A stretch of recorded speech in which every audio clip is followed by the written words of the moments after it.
morning and welcome to the Lion's Den, your number one rated U.S. news show for all things fun, special, and exciting in our elementary school. I'm your host, Dylan, alongside my fellow co-anchor, Zach. Good morning. Today is Thursday, March 20th, 2025. Happy Thursday, friends. Let's get our day started with a live look at our weather with our very own Isabel. Today with a high of 64 degrees. The wind is back and will bring some rain with it. Expect rain later on in the day, but we will probably have recess before it comes. Back to you. Let's turn back the clock with This Week in History. It is always fun to look back at these exciting events. Let's turn it over to Magnus with some of our friends. Hi, I'm Magnus and I have Sam. And we're going to be looking at This Week in History. In 1971, James Madison, the fourth U.S. president and one of the founding fathers, was born in Virginia. In 1972, World Cup champion and American soccer star Mia Hamm was born. Famous Russian dancer Rudolf Nureyev was born in 1938. Famous singer Nat King Cole was born in 1919. American golfer Bobby Jones, the first player to achieve a Grand Slam, was born in 1902. In 1837, American politician Grover Cleveland, who was the first U.S. president to serve 2 discontinuous terms, was born. In 1955, American actor Bruce Willis was born. In 1928, Fred Rogers, but you all know him as Mr. Rogers, was born. In 1685, German composer Johann Sebastian Bach, who is generally considered the greatest composer of all time, was born. In 1934, the Augusta National Golf Club hosted the first Masters tournament in Augusta, Georgia.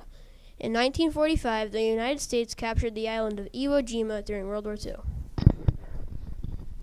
In 1958, the first solar-powered satellite, Vanguard 1, was launched from Cape Canaveral, Florida. The small satellite, it weighed less than 4 pounds, stopped transmitting in 1964. In 1918, U.S. President Woodrow Wilson signed the Standard Time Act, which established daylight savings time in the United States. The legislation also gave the federal government oversight of the country's time zones.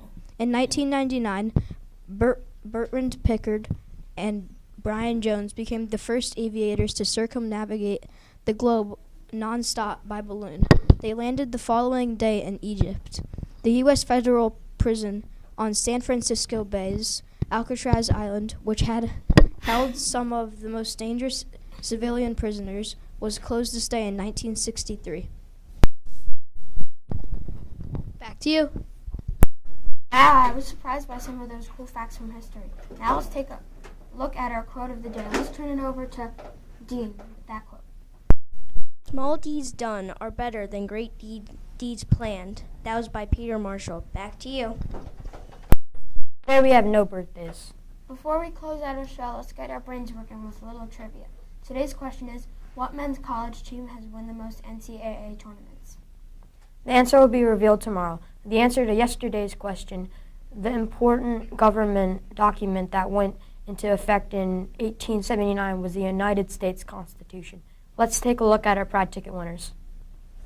Charlie E., Ruby D., Lily G., Jed A., Yostin A., Frankfurt R., Colin H. And Jake Conacy. Let's hear it all for our winners. Thank you for joining us every day, and we hope you have a great rest of the day here at the UES. Please stand for the Pledge of Allegiance. I pledge allegiance to the flag of the United States of America and to the republic for which it stands, one nation, under God, indivisible, with liberty and justice for all. Remember, every day is a good day. There's something to learn, Something to care for, and something to to celebrate. Go Lions! Roar!